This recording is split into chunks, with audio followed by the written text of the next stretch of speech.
When I was reading another interview you gave, I did find it hilarious that you said Nebbiolo has resting bitch face. Why do you feel that way?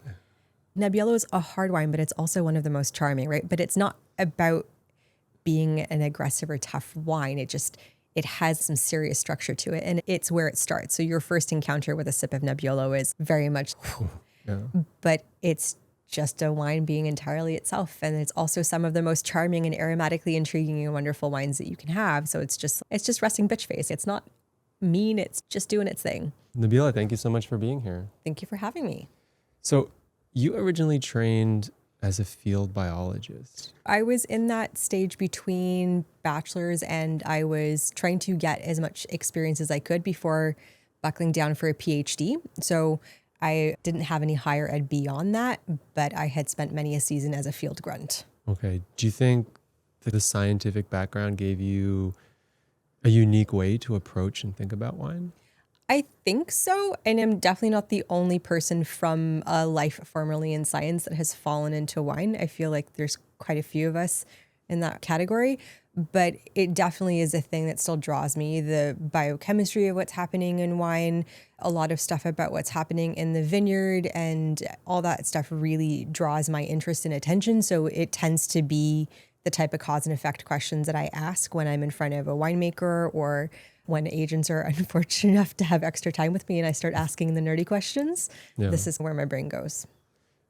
Is there anything that's similar between being a scientist and especially maybe one getting out into the field and being a wine lover and a sommelier? Yeah, because it does sound like kind of a really bizarre transition, but wine actually encapsulates, and working as a sommelier encapsulates a lot of the things I loved about working in the field. I knew early on that I would want to pursue science as a young person, but I was working in a lab setting and I was much more focused on science activities that would keep me indoors. And then I very quickly learned that I didn't like that at all. I really needed to be outdoors and I loved being in nature and I wanted to pursue field biology for that reason. And I was looking at animal behavior and ecology projects, and that was the direction of what I had envisioned my doctoral thesis was going to be. But that means that you have to be really good physically and outdoors. You have to be good with a lot of physical labor and a bit of discomfort and loving to be outdoors. And you also have this vast theoretical knowledge base that you need to master in order to put it together, but you really can't succeed in that domain if you only have one piece. And wine is similar in that way. You have the physical components of wine that you need to rely on your five senses and perceiving it in the glass, being able to translate that back and forth for a guest. But you also have this vast knowledge base in theory, learning that has to back all of that. And you can't really be successful if you're only operating in one half of that sphere. Yeah. So if for sure it's weird, but all the things I love about field biology, I'd say 80% of it I have found in wine. And I think that's why it's been a career that I've been happy to commit to, even though I was so invested in the science of it before. It was everything about my life was built around this idea of completing a PhD and moving on to postdoc studies in ecology. I think one of the things that I like about wine too is there's this mix of you get to satisfy your academic side, but then I'm also not sitting still. I'm driving all over the city, going into restaurants, meeting people, doing tastings. But this mix of both, if you want to be outside and moving and if you want to study too. 100%. And in some way, I thought that moving into wine would at least theoretically give me the option to travel as part of my work. And that has been true. Maybe not as much outdoor time or traveling time as I maybe anticipated in my younger years, but things that I appreciate about wine every time I get the opportunity. And if this PhD was such an important life goal, what was it about wine that made you give up on that? It was a forced decision. I had my last field work experience in, I think, 2012. And both prior to that and then immediately after that experience, I used Toronto as kind of a third home base. I would go home to California. I'd spend time with my family. I would grab a field job somewhere off in the world and off I would go. And in between all of that, I would come home to Toronto where my grandmothers and all of my aunties and extended family were. And on one of those trips home here, my grandmother had a serious stroke. And so it fell on me to stay back and take care of her. And that's something that was like a defining experience of my mid and late 20s, but it meant that I needed to find work in the city. So I did a whole bunch of different odd jobs and I'd done a ton of advocacy in university around women's rights and women's health. And so I ended up working for a adult literacy learning center that was attached to and part of a nonprofit organization here in the city that operated emergency shelters, addiction treatment centers. And that was the work I saw myself moving into as a temporary. And then the need to stay put kept expanding and expanding. And eventually my grandmother got to a place where I felt I could try moving back into biology and try again. And so that's when I went off this last time. And when I returned, she wasn't in such a good state. So I kind of came back to the exact same work, went back to work for the exact same organization. But these nonprofits move and live at the mercy of a lot of public funding and granting. And if you are the last person in the door, you are the first person out when funding disappears. And that was just the unfortunate case for myself. And I was sitting home unemployed and I watched the Somm documentary on Netflix. And I had some awareness of wine in the background. I enjoyed it. I rushed to take my wine tasting classes when I could in university as soon as I turned 21. But it was something that was in the background that I was like, oh, when I want to be like functionally retired in my 60s, maybe I'll go figure out how to make wine, because I was going to go home to California. I had this everything in the background of wine exists. I know about it. I've been to vineyards, but that's a thing for much later. And it had never occurred to me what other career paths exist within wine. And watching that documentary made me realize that it kind of had some of the pieces I really liked about science, and it had an nerdy. active job for super nerdy. Let's be honest, I think all of us are some brand of neurospicy. So yeah, then I was like, I'm going to just try this. I was like, Toronto is a thriving restaurant city. I'm stuck in a big city. What do I do? No. First off, I just think it's so commendable that you were willing to step in for a family member in need and give something up. That's not everyone would do that. I think that's without question. Yeah. And I think that maybe is a cultural background thing. You've married into a South Asian family as well. It just, you take all the good and the difficult with it. Those things come together and it's part of being a family and a community. And yeah, for sure hard, and defines the sacrifice of that and the difficult pieces of that define my 20s, but also the love and the care that I could give to my grandmother that I had received back in earlier stages of my life. And it was very meaningful for me to be able to offer her that care and to be with her in her last years. We were very close. Yeah. Well, it's nothing more important, right? Yeah. So you saw the Somm movie though. I did. How did you go from watching that movie to entering the industry and beginning your formal studies? So I'm trying to remember how much time elapsed between me watching that and actually signing up for my intro. But I think I had made the decision pretty quickly. And at least like in that movie, like it is so much covering like the specific journey through one certification body. So I found that, I looked at WSET, I'd found CAPS at the time. And the only thing that was financially feasible for me, especially since this was going to be completely new endeavor, I have no idea if I like this or not, right? It was like CMS intro course, 2-day crash course. And I knew that it might be throwing myself into the deep end because I've never worked in restaurants at this point, have no wine experience of any kind. But it was like, if I throw myself in and 2 days and I'm like, this is great, then that's worth pursuing and I will figure it out. So I did that. I still remember my course was, I think, down at the ACC, and it was Bruce, Jen, and John who taught it. And I was like, this is awesome. I was like, give me more. Did you study beforehand? Yeah, I remember getting a hold of the list of grapes that you were meant to know about and some of the basics of the country. And I used Wine Folly relentlessly. That was like such a primary resource for me in the beginning. And I would taste, I'd have my now husband pull random bottles and glasses of wine for me, and I would make notes and just try to engage with it. And I still have some of my early tasting notes, and it's so funny to go back and read them and see how I was like coming to wine. And you're almost like you can see how you try too hard in the beginning and it's really forced. And then from there I was like, okay, it has to be restaurants. I have never worked in one. I applied for dishwasher positions. I applied for server, busser, everything. I just hit the ground running, turning in resumes, talking to people. I think I cold messaged maybe 60 somms, people I could find working as sommeliers and wine people in Toronto on LinkedIn. 2 of them replied and ended up being really helpful and instrumental in, one, just giving me some perspective of what to expect of the industry and being a woman to come into this industry. And they helped me out. They were crucial in me getting first jobs. They became good friends and mentors. They're people I still keep in touch with and see now and then. Yeah. Well, that's great. It's an organized Somm who's on LinkedIn. Most times if I find a Somm's LinkedIn bio, it's 5 years out of date. They probably were significantly out of date, but I was just like scattershot approach at this point and we'll see what sticks. And so I took for the first several years, I worked 2 to 3 jobs in restaurants at the same time. So my very first job was, I think, bussing and running food at Mercado down on Bremner. And then shortly thereafter, at about the same time, I'd picked up as a floor somm at Terroni at Price Street, which that is a busy floor. Yeah. Is busy. That's actually a few blocks from my house. Yeah. And until recently, it was the only place in the neighborhood with good foods. Like you get everyone. I remember my first service there being a Friday night, and I had my corkscrew and I had my notes in my pocket and all the things I'd studied. Yeah. And because that list is very specific, right? Yeah. And the somm who was helping train me was just like, here we go. And that was it. But I learned so much in a volume environment like that. I opened so many bottles of wine, got all my sales skills started out there. I crash course hard into restaurants for the first few years. Was it a bit of a shock? Like you watch Somm and you see these guys studying and tasting and having fun together. You don't really just see the grind of showing up every day in a restaurant in that movie. Was it what you had expected? I have only ever worked very physical manual labor jobs my entire adult life. And so that piece of it, the hard stuff, was just not hard.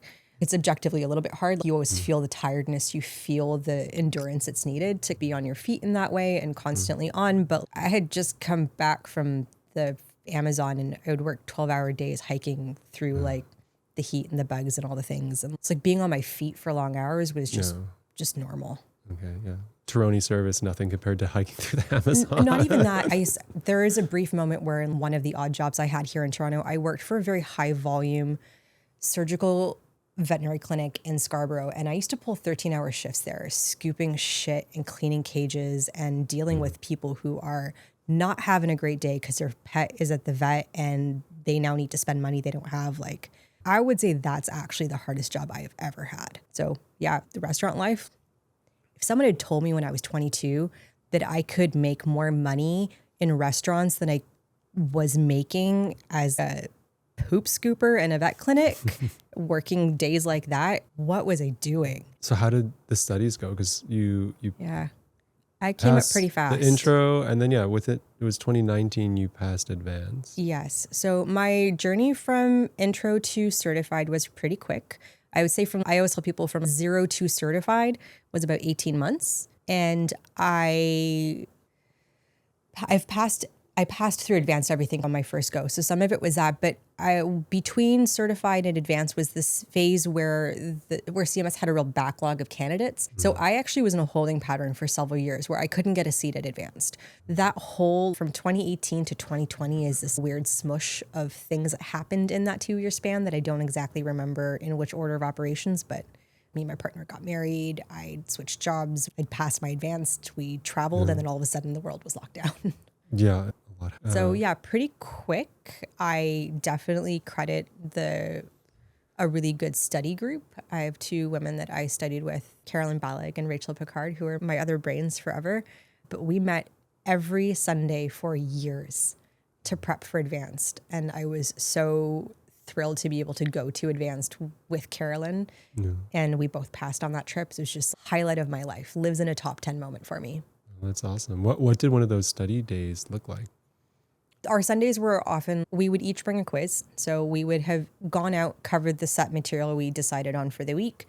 We would come together, do all of our quizzes together, and then go over that material, and then we would taste. And we were usually tasting anywhere between 3 to 6 wines in a day. So it's like the bulk of a Sunday for us. But outside of that, actually studying for advanced, like the big theoretical stuff you need to clear, that was squeezed into every moment I could find. And it never felt like enough. And it never does, right? You always feel stretched and at the edge of your abilities, and you feel like you're failing the whole way.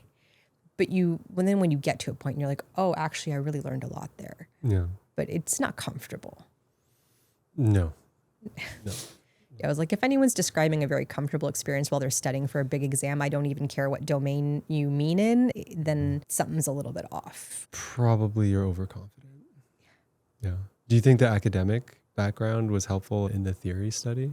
I definitely had an academic bent. I was good in school, but I wasn't a good test taker. I'm great if you give me a project. If you want to give me something that's bound and you want me to proof it all for you and show you this is how I'm doing it and this is why and justify the whole thing, then that's great. I do really well in those kind of academic tests. But if you're talking about a multiple choice and a short fill-in test, especially multiple choice, bane of my existence, because you always get two answers that are clearly wrong. And then you are like left with B and C. And you're like, depending on which way I stretch the logic of your question, one of these fits better than the other, but there's no true answer here. Yeah. I had to learn a lot about myself, and I had to try a whole bunch of different ways of studying in order to be effective at that theory exam. Switching gears just a little bit to Restaurant Lucie, where is currently how you spend some of your time. What's your title? Just sommelier. I am the only wine person in the building, but that's what I am. The restaurant recently just went through a big refresh, new chef, tweaked the concept. So for anyone who's maybe not been to the new Lucie, could you share a little bit about what it's all about now? Yeah, it's, you know what, it's not exactly a massive refresh so much as it is an expansion of the ways in which you can come in and enjoy the restaurant and the concept and the food. For sure, there is a different bent to the food since it is a different chef. And I love fine dining. I love the tasting menu concept, but it's kind of narrow, right? We're all food and wine people. And how often do you go out for a tasting menu? Probably a few times a year. Yeah. It's kind of tough, right? So it is a move back to a la carte. It is still has a tasting menu concept that is, we call it the carte blanche, is blind. There's really great bar food program being built out in ways that you can come and have a lovely 5 à 7 with raw bar and great caviar service for ridiculously reasonable. We're just creating new opportunities and new ways you can come in and enjoy the restaurant without taking away the things that were wonderful and that everybody enjoyed about it before. So I have seen now at this point, we're a couple months in, we've cleared a summerlicious. So I have seen every variety of guest, and the folks who have come to us in the past under the previous chef's cooking and the previous regimen are still loving everything that they come and experience or having a great time. And people who felt like they couldn't come before because it was just, they want to choose for themselves or the price was a bit of a barrier to come in just for a tasting menu, they get to come in and have a great time. And we have folks who are starting to return to office in those towers. So I think as people return more so in fall, they'll see that you can come and hang out here. It's not a place that's only for a special occasion. Has the wine program shifted much? Yeah, for sure. They've experienced a lot of changes over the last few years in terms of the way that the wine program has been built out. And the challenge for me in the process right now is fusing together two fairly different identities and building something that's cohesive and has this full spectrum. Like I have depth and interest in terms of like the special occasion wines and if you want to come out and have a baller evening, but I'm also working hard to provide things that are at the other end of the spectrum that are just delicious and you don't have to worry about it. You don't have to think about it. And that you can be like, yeah, I'm going to come downstairs from my office and have a tartare and a glass of wine.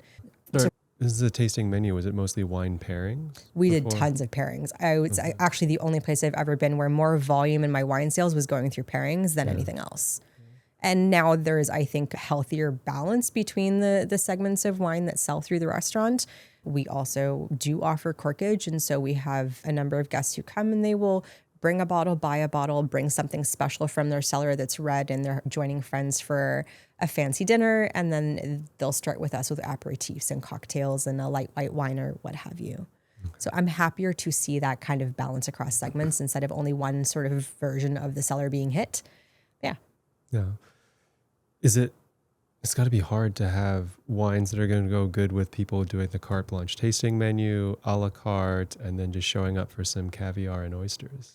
I actually don't find that to be an issue at all in that, like, one, we have great local options. And so I'm trying to build out and offer more and more local wines. And we do so many different wine styles locally that I am able to find really reasonably priced, delicious wines that fit most of the things we're doing. And I would say that the cellar is already relatively well balanced between sort of white reds and classics. So for me, I'm finding all of the fun wines from France. I am sticking explicitly to French wines and then local because I think there's great value wines and interesting stories and cool terroirs that are way outside of the classics like Bordeaux and Burgundy. And so while I have those things, it's like come and enjoy all the other stuff. What are you enjoying pouring now? I am pouring a delicious sparkling wine from Q that I am obsessed with. I love it. It's one of their Blanc de Blancs. They have been a favorite sparkling house of mine for a long time. And I'm glad to see that through the transition to Arterra, the quality is really stuck so far.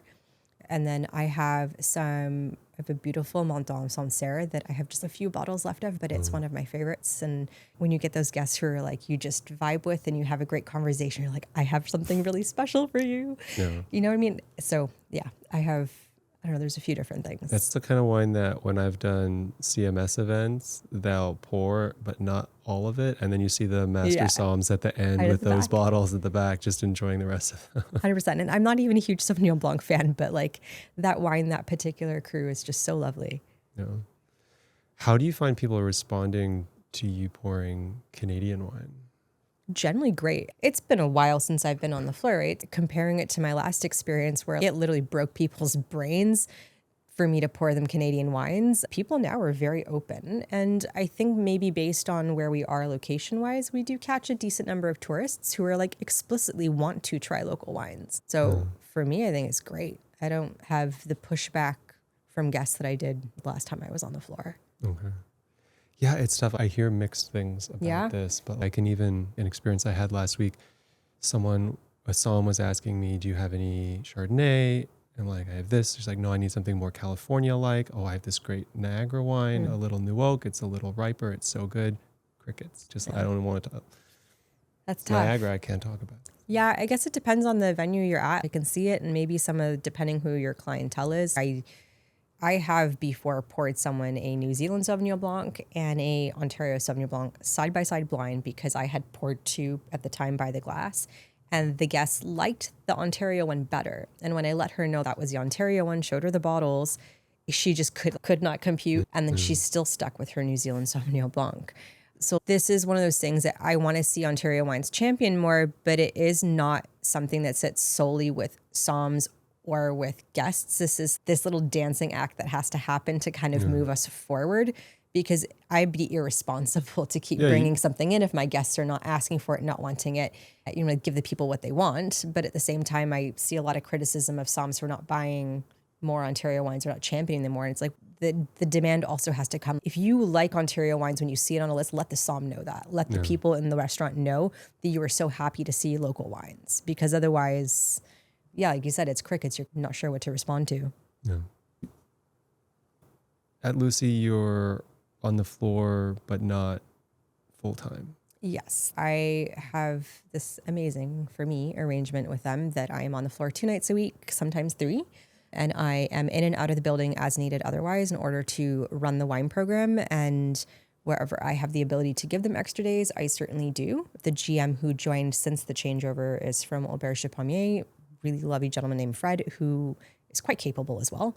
So it doesn't matter what day of the week you come into Lucie, there's going to be someone there who can really help you out with wine. And I have a couple of folks on staff who've taken more of an interest and are happy to keep learning a lot about wine. So I'm really happy and excited for what the future of wine looks like at that restaurant.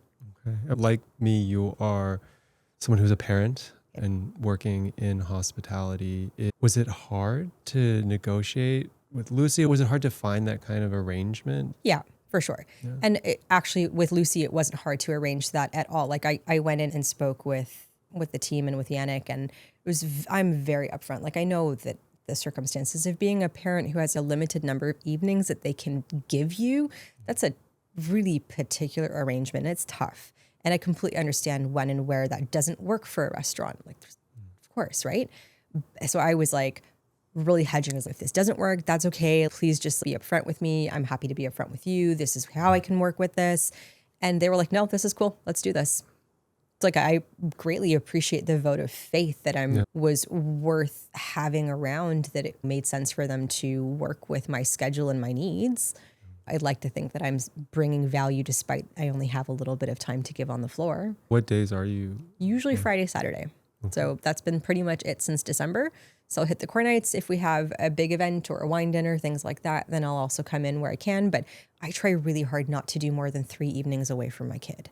Like I can see the difference in them when I kind of cross that threshold, and it's hard on my partner. Like you do a similar balance, like single parenting in the evening is just tough, especially if you've worked a full day by yourself.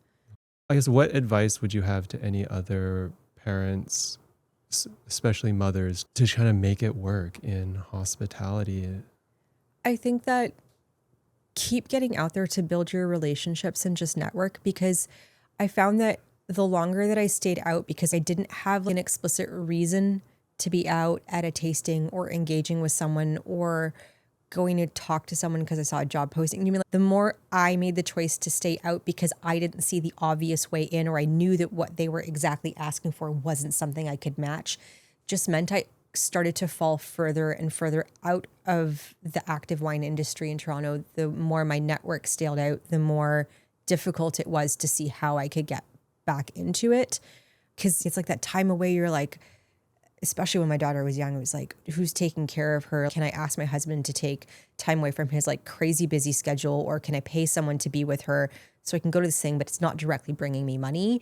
It's the keeping your skills fresh and being out there and maintaining your relationships is valuable, because when things do get easier and when you do feel that you can come back to work in a more significant way, that's the piece that you need ready. Yeah. And without it, it's really tough. I had applied for and went on the CMS Women's Symposium mentorship trip when Isla was, I think, 18 months, closer to 2. And that was a sea change for me, because just by coincidence, it happened that most of us on the trip were moms with kids between a few months old and maybe 7 or 8. And so hearing from other moms that the things that I was experiencing were exactly the same. Like, this was not some unique set of challenges that I was stuck with, made me feel more okay about the whole thing. But be creative, be okay with moving off of your direct skill set, reach out to other moms and other women with kids who are working in the industry, because if we can make a connection, there's an introduction to be had, if there's any advice to be given in that moment that's tough, or just the witnessing of, I hear you and I see you, it's really important to have that kind of broad networking community, because I don't know how the hell you do it otherwise. Community is key. And I feel like it takes a village is not only literally the raising of the kids, but it's like to support the parents through the process too. Yeah. Parenting is the trenches, man. But also the best thing ever. 100%. I'm so glad for the decision that we made to have a child. I absolutely adore my kid. They are the most wonderful, quirky little weird person ever. It's great. But yeah, it's also the fucking trenches. Yeah. I mean, on that point, there was a hangout / networking in the park, and you brought your daughter a few weeks ago, right? So I brought her to that two times, maybe 3 even. Okay. And the first time she was young. That's actually the other thing. Please just bring your kid to these things. And if you are any other wine people who are seeing a mom bring their kid to this event, to the whatever, be like, you're awesome, and don't glare at them. Don't be a jerk, because working moms, it means having kids around sometimes. Yeah. I brought some of the odd jobs I took when I first started, I did a little bit of writing for Jamie Drummond, and I took Isla to a tasting on my back. She was like maybe 12 or 13 months, and I packed her up and off we went to one of Thomas Batchelder's tastings. And it was great. It was fine. No, you inspired me. I think last year I didn't make it to that hangout in the park because I was on childcare duty. I'm like, well, now bring the kids. It could have been yes and. There's a playground right there. I was like, the first time I brought Isla, kind of same thing, had to kind of go back and forth and socialized a little bit, ran around the playground with her. It was great. And she has great memories of it too, because after that, my husband came and met us at the top of the park. We went over and had some Korean barbecue afterwards. And she remembers that evening. She had a great time. Yeah. I thought that was awesome. Cool, thanks. How do you then fill out the rest of your time? So I have my hands in a few different buckets, and I'm doing a few different things at the time. Education has been a significant component of the work I've done over the last few years, having taught with Bruce, teaching the CAPS program. That program has been on hiatus, and this past year will start again in September. So education's one piece of it. I've put together a cellar management company and a wine consulting company. So I have been building out that part of my business for the last 2 years. And I would say I do about an even amount of private tasting, corporate tastings, that kind of thing, as well as cellar work for private clients. And I am happy to keep expanding my 3 domains relatively evenly. I have a few things that I'm working on that will launch in September. I have the CAPS program that will start back up in September. So yeah, education, cellar work, and restaurant life. How does the CAPS program differ from, say, what Bruce offers at sommelier factory? Part of it is the length and the number of contact hours. Bruce, of course, was education director, so we worked closely together on both those pieces and the programs. CAPS is almost a full year program. You're actively in lectures once a week, 6.5 hours every Monday from September through about June is where the program suspends. And then you end up with about a 6-week window where it's on you to review, self-study, and then you come back in August for your certification exam. Bruce's certified courses are 18 weeks. They're shorter lectures. It's very much like for folks who are really comfortable self-studying, that's an amazing route to go. For folks who want more structure and who really need classroom time, who want to have a really constant ongoing availability and access to an instructor, CAPS is really fantastic. What was it like launching your own business and figuring that out, landing your first customers? Falling into it, being dragged into it, like it happening as I'm going, because I was just taking these things off the side of my desk and just kind of ad hoc. And I was like, come on, I like this. I need to work for myself. I want to have more control over my schedule. And if I'm struggling, like on the struggle bus so much, it needs to be for myself. So I put it together pretty late after being like, I think I've got a collection of things I can do now. I still am like almost uncomfortable holding the title and the role of like, I'm an entrepreneur. This is a thing I've done, but that's just imposter syndrome, I think. 100%. Yeah. No, you've started a business and you have multiple income streams coming in. Yeah, that is the fancy way. I should feel I'm such a boss. So what are some of your favorite things that you do with your own business? I have this one client who came to me early. They've been with me for pretty much the last 2 years, maybe going closer to 2.5. And I do a once a month tasting with them and their clients. And I love it. They're the greatest people. They're just interested in having great wine stories and people stories in front of them. And so I get to pour them the coolest stuff. And we get to talk about all of the wonderful things that happen like against the backdrop of wine and viticulture, but that almost have absolutely nothing to do with it, right? Yeah. Because wine is wine. It's just fun. It's not rocket science, but at the same time, it binds peoples together and there's culture that's developed so infused with it. And there's farming and people's lives happen across this multi-generational span of wine and vineyards. And there's some great stories and it's very human. You can talk about a bunch of different themes that are highly relatable and you can show people super cool places. And this is a company that gets to travel as part of their work. So a few times it's just been like, hey, here's a few places that are going to be nearby where you are for work. Sounds so fun. Yeah, I absolutely adore that. It's great. Like, how lucky. What was it like deciding what to charge for that? And I think I'm still figuring that out. I have figured out what I think is the best way to present the numbers in a way that people can understand. And I am literally the worst at doing work for free. I have a great difficulty and unease with asking for money. So still figuring it out, but I have a solid price structure around what I do offer. And sometimes I sit there and I will call a friend and be like, please tell me to hit send on this invoice because I feel uncomfortable. And then my friend will be like, no, here you go. Just press send. It's okay. You have expertise, right? You got to get paid for it. I know, but this is the piece. Don't you like, I know, but imposter syndrome, 100% objectively hold that because I feel like I've just spent this last 10 plus years accruing all this information, but it's just been the norm, the order of my life. And it's not this thing that I'm uncomfortable with holding that expertise over someone. And so then when you get to a point, you're like, yeah, but I need to put a number to it because now I'm just doing it for myself. And this is it. It is something that took 10 plus years to gather the experience and the skill set to do. But it's hard to look at it and quantify it and feel comfortable with it. Oh, 100%. Although I would just say, look up what a disgraced politician charges for their speaking engagement. Someone who was a bad politician and was kicked out, I bet they still charge 10K to show up anywhere. I'm sure they do. I am sure that they do. And yeah.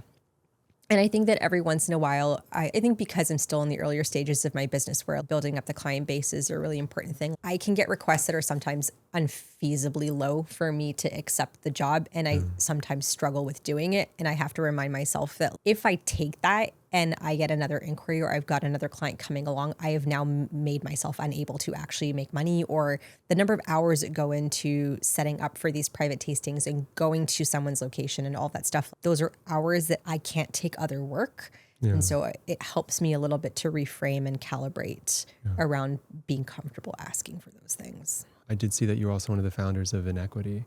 I'd love to hear just a little bit about the organization, what inspired you to found it, and how it's going. We founded in 2020, in summer of 2020. So it came on the heels of the murder of George Floyd and the sort of reckoning that unfurled in the US. And it started to spread into the wine industry in the US. And we were seeing people talk about some of the very salient issues around being a racialized person working in wine or broader the bev alc industry. But it was crickets here. No one was talking about it. And I looked at it. I'd reached out to a couple of peers and friends working in wine. And I was like, hey, can we just talk about this? And at the time, I just had this small vision of it. I was like, we know a lot of people between the three of us. Maybe we can get some agents and some wineries to cobble together some funds and we can put this towards a small scholarship or something to help folks in Toronto wine or in Ontario to access the education they need or whatever materials. Because training in wine, doing wine education is really expensive. And then it spun into a greater conversation about if we're going to do this, we should do it properly. And so there we are, federally registered nonprofit for Vinequity. And we started out with a pillar of a database to highlight the already talented professionals working in around wine who were BIPOC and to do scholarship and mentorship. And it's evolved over the years. And we've really just pared back partly out of capacity to focus entirely on scholarship and on highlighting the folks who are working. So our database of BIPOC pros in wine continues to grow. It's a place that when employers reach out or are like, hey, we have this posting, we're like, here's 150 wonderfully qualified people that you can reach out to who have the skills that you're looking for. So it's a great way also for people to find each other. Part of it was like some of the women that I met in that context of that summer was like, you've been working in wine. I've been working in wine. How have we never run into each other? Yeah. You know what I mean? It was like, you feel isolated. So it was like, we need to find a way to bring us together and have community and be able to support each other. And now rolling into our 5th year, we're like, frankly, in a place of struggle. We have 7 original co-founders plus 3 more lovely board members who've joined us last year. And racism is solved, right?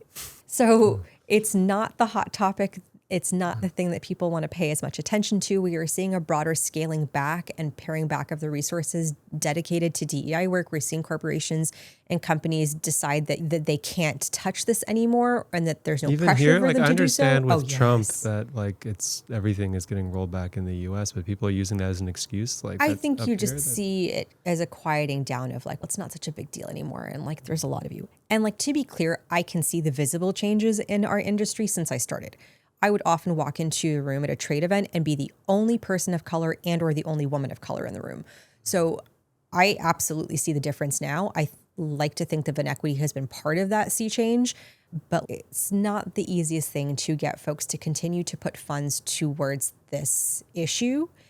But it is not something that is like a one-time fix or a fix and solve and it's done. But we've seen people come into scholarship and mentorship who have moved through multiple stages of their career as beneficiaries, getting supported, getting resources from Vinequity.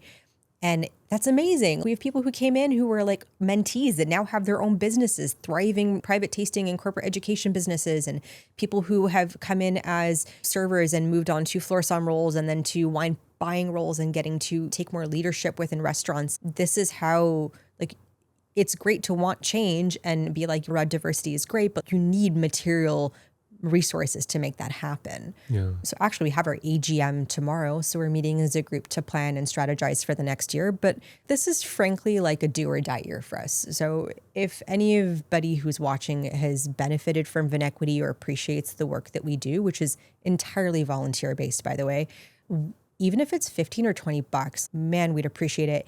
And we keep over 95% of what we bring in donations going directly back out to community members in the form of scholarship primarily. So this is directly going to training the professionals that you work with and or you're going to hire. Yeah, I think the audience is mostly hospitality trade, right? folks and other agencies.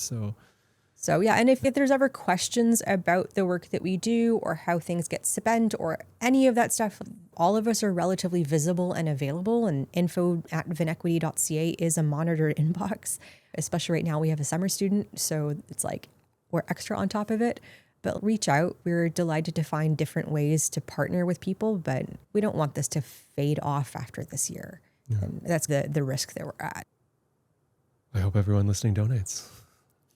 Just to make it super explicit, the scholarships, those could be used for CMS, they could be used for WSET, CAPS courses.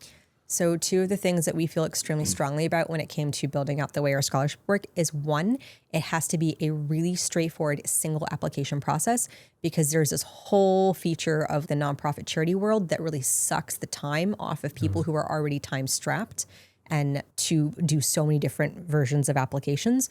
So it's one application that you can do. You as an applicant can define the dollar amount that you need and for what activity. There are drop downs in the application that are like suggestions. And if you don't see what you're looking for there, that's okay. You can still be like, no, I need 1K towards this very specific Wine Scholar Guild topical program, or I found this online MBA wine business management certificate that I'd like to do, and it's correspondence and it's 3K. So we award in amounts from 250 up through 5,000. This year, our scholarship run is a little bit smaller. The applications have already closed. The team is already working on combing through the applications that came in and figuring out who's going to receive those this year.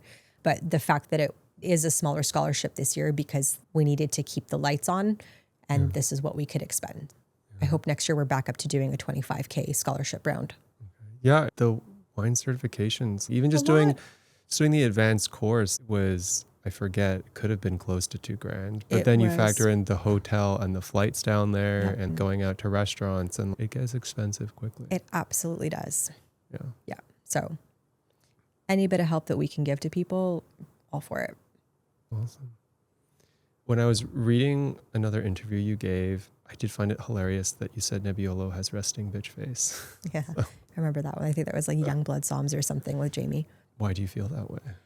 Because Nebbiolo is a hard wine, but it's also one of the most charming, right? But it's not about being an aggressive or tough wine. It has some serious structure to it, and it's where it starts. So your first encounter with a sip of Nebbiolo is very much, but it's just a wine being entirely itself. And it's also some of the most charming and aromatically intriguing and wonderful wines that you can have. So it's just resting bitch face. It's not mean. It's just doing its thing. No. So there's something about that I really appreciate. It's definitely my favorite grape. So yeah. What is your favorite expression? Barolo, Barbaresco? No, Alto Piemonte. I love the wines of Lisona and Bramatera, in particular Lisona. I had visited there. Who have you visited there? Because I used to import Massimo Clerico. Okay, so funny enough, I had visited him. So it was, I think 2018 when I went, and I had tacked it on to a few days ahead of a trip that I was joining with Serge and his crew that was mostly going to be in Tuscany. And so I had gone north first and I didn't even stop in Alba. It was just a straight drive from the airport out to Lisona. I had made an appointment with Marco Rizzetti of Tenuta Sella. And I get there and he had everything open for me. He opened me everything he possibly makes and was so incredibly generous of his time, took me out to the vineyards. And then as we're driving back into town, he's going to drop me off where I'd park the car. And he's like, "What are you doing for dinner?" And I was like, "I have no idea. I'm going to go figure it out." And he's like, "You're coming to dinner." And he was meeting with some friends who were other winemakers who were relatives. And I joined them for dinner. And then he's like, "You have other things planned?" And I was like, "I'm just going to figure it out."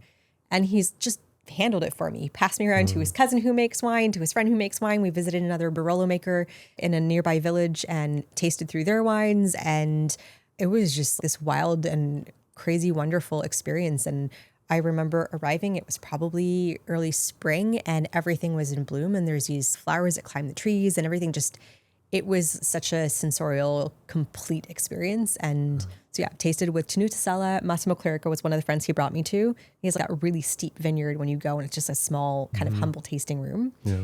And I remember that his wines were built in such a different way than Tenuta Sella's or anybody else. I would visit La Prevastura, and they're like burly and beasty, and it's like you need to see them so many years on to see the potential. But that trip was really impressed by the entire experience and all the different wines and the variations I was experiencing. Yeah, it sounds so wonderful. That's the best travel, right? Yeah. When you have a little bit of a plan and then you're just free to discover and be introduced. And Yeah. And I remember having another friend of his he was introducing me to who made wine. They were keeping the wines out of their home in the basement. We barrel tasted. And he had such a great Nebbiolo rosé that I immediately went home and tried to figure out who has this. I don't think anybody in Ontario does, but I found it in Sacramento. So on one of my trips home with my parents, I was trying to get that wine there. Couldn't make it happen. Store was out, but the wine stuck with me that much. And I still have a rock on my desk that's one Lasona, one Bromatera, and they're like my little side-by-side rocks above my study nook. I love that our library is full of random rocks that I brought back from all over the world. Yeah. I'm like, we're kind of squirrels, aren't we? Oh, definitely a little bit. And it makes me so sad because the Lasona wines are so beautiful. But I don't think I'm going to order Massimo's wines again. I brought them in 2 or 3 times. It's just tough. Because right now they're in this $60 to $90 range. And I would rather drink them over Barolo almost any day because there's just more lightness, freshness, and elegance versus like power and structure. But they're priced high enough that somms are just like, people want Nebbiolo. They're going to be disappointed if they mostly use stuff from Longmay. And this is not a cheap wine. What am I going to do with it? No, it is like, I adore the wines and I've had a really hard time ever buying them in for any program that I was in charge of for exactly those reasons. I think the only place that moves a meaningful quantity of Alto Piemonte wines is Tirone because they've made that that is part of their ethos. And I love it. If I want Alto Piemonte wines, that is exactly where I'm going. Okay. That's a good tip. I mostly just get the Franciacorta there. But their Contati Castaldi is delightful. But yes, I have a lot of respect for the program that they've built. And I think that they've really done a lot to introduce the Toronto audience to Franciacorta, to carve out space for the Alto Piemonte category. Like, it's good stuff, right? That's not easy to pull off as we're seeing otherwise. Yeah. Are there any other trips that you've been on that were similarly magical or filled with discovery? The one I just went on, I was just in Crete a couple of weeks ago with a great little crew of women in wine. I was with Renee Sferrazza, I was with Beverly Crandon and Marlena Perone. And the 4 of us just had a magical trip through Crete. And part of it was I had no idea what to expect exactly. I knew it was going to be amazing because island in the Med, but it produces a relatively small amount of wine. It's not one of my core classic regions that I have yet to be able to visit, and there are many of those. If I were traveling for myself, it wouldn't have been high near the priority list, and my partner hates the heat. The idea of dragging him to an island in the Med with very little shade in the summertime, that's not happening. So there we went, and they left enough open space in our schedule for there to be just discovery, and we did a whole bunch of tasting, and just being able to spend time on the island seeing it and experiencing it really cemented so much about what I understand about the terroir dynamics and the winds and everything happening in that part of the Mediterranean. And that was magical to experience. Sunrise every morning, we would swim in the seas, and to be standing in the ocean. And you know that the winds have some dynamic here with the ocean. And they, even just looking at Greek mythology, would talk about it as confused seas or fickle gods of the ocean. And you're standing put and you can feel underneath you the water, cold water and hot water and cold water and hot water hitting you. And you're just standing in one place. Yeah. You really intimately feel how if you were living in this place so many hundreds of years ago, that you would come up with such a complex pantheon of mythology and creatures and gods who is that where control the it all. Minotaur was? It is, yeah. So it just incredible in that way. And then also the winds Meltemi winds are such a defining feature of Greece when you're learning about the terroir and how things work there. But then you go to this island, lots of things that are familiar. There's olives, there's lavender, there's rosemary, there's thyme, there's all the sort of oregano, all the herbs we otherwise use from French and Italian cooking as well. Everything's smaller because of the wind, right? In that context, they get tiny and the volatile oils increase. And so you have these incredibly potent and flavorful versions of a whole bunch of other familiar items that you already know. And it's such a completely embodied understanding of what's happening and what terroir means in that space. And there was a diversity of grape varieties being done in quite a few different styles that I had no expectation to find. Yeah, it Have was. they moved back to their indigenous grapes? They're not trying to grow Chardonnay there, are they? Yeah, there's a little bit of sort of international varieties and some international plus native blends similar to the rest of mainland Greece, but there's just a lot of other stuff happening, and being able to taste through a bunch of different examples being vinified in different ways with that, starting to understand how these grapes can behave and that there is a lot of potential. They're responding to small changes, like geographically moving from one slope to another, because the winds alternate to both sides of the island in very different patterns and they can be quite fierce. The potential for small changes in distance to create magnified changes in the glass, it's exciting, right? That's the terroir stuff we get nerdy sounds about. like it was a crash course Yeah. in viticulture. Do all those intense aromatic oils, do they go from the rosemary and lavender and land on the grapes? Just Australia and eucalyptus. Like you can always tell if there's a eucalyptus tree near. Yeah, you can. I'm not sure. I would imagine that it's much the same. And we describe the same phenomenon of Rigue in Southern Rhone wines. And I'd say that there's a similar imprint of herbaceousness in the wines, but I can't tell if that's just something specific about the variety or if it's the place. And I think because so many of these are indigenous varieties that occur mostly, almost exclusively there, that you'll never know. Yeah. They are unto each other. No. Well, that sounds like a magical trip. Also, just give me time to float in the ocean. I'm the happiest ever. I'm like as happy as an otter. I know. Yeah, a different island, but my family made it to Mallorca like a month or so ago, and it was lovely being there. Delightful. Did you explore some of the local gins? No, I was mostly focused on the wine. Okay. What? Primarily white, I'm assuming? White and red. There was a grape Cayette that I could almost describe it like Majorcan Pinot because it was medium bodied, red fruited. It was still had some great freshness. And it had the red fruit and the herbal complexity was all there. There were stunning wines. Yeah, amazing. Yeah. Those are my favorite. You know what? Almost just going anywhere. That's the point of it, is just to be in a new place and without any expectations of seriousness around the wine leaves so much open room to discover. Yeah. Yeah. Oh, 100%. Is there any other favorite moments in wine that you'd like to share? In wine, it's the people moments, and they're ordinary and relatively frequent, but I love the way that wine brings people together. That's kind of cringe, but it is, right? It's the great moments that you get to be a part of when guests are engaging with each other, or it's the connections I get to make with somms who are working in completely different markets than me. And part of the best experiences of my career have all been around getting to meet somms working in completely different markets than me and learning from each other, and also just getting to bond and commiserate over similar life experiences and choices. If you work restaurants, you're committing yourself to a very specific path, and it takes you away from being able to socialize and interact with a lot of people in your life who work more normal 9-to-5s. And so it yields very particular experiences, and it's nice to be able to call up a somm who's in a different market and be like, hey, what about this experience? Or what did you think? Or what would you do in this circumstance? I took a call with a friend in New York the other day and asked them for advice. It was just, isn't that the best? You're not just here. You end up with this really global network of awesome people who know things that you don't know. And yeah. That's a beautiful way to describe it. I've often described wine as a connection, but I've said it connects you to the person who made it, the place it's from, and to who you're with at the moment. But you're also kind of adding another layer to it. It kind of connects you with everyone who loves wine and is serious about wine. There's just even more connection in it. Yeah. And like, maybe that's just like I let my nerd flag fly freely. So like, maybe it's just that, but like, it's fun to nerd out with people. And now I get to nerd out with people across a distance. Yeah.